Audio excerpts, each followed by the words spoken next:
Yeah, I'm going to show you how to change your account on Minecraft. So first of all, it's according to the device you're using. And now we are playing it on the PC.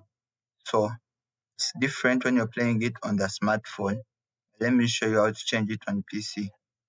So go to settings, scroll down, account, go to manage account.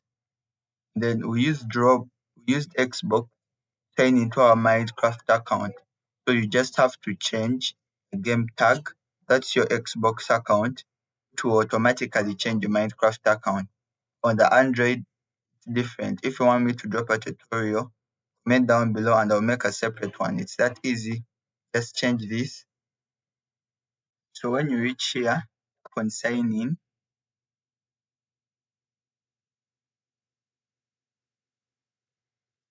which will open this where you can enter your email and press next. If you don't have an account, you create a brand new account.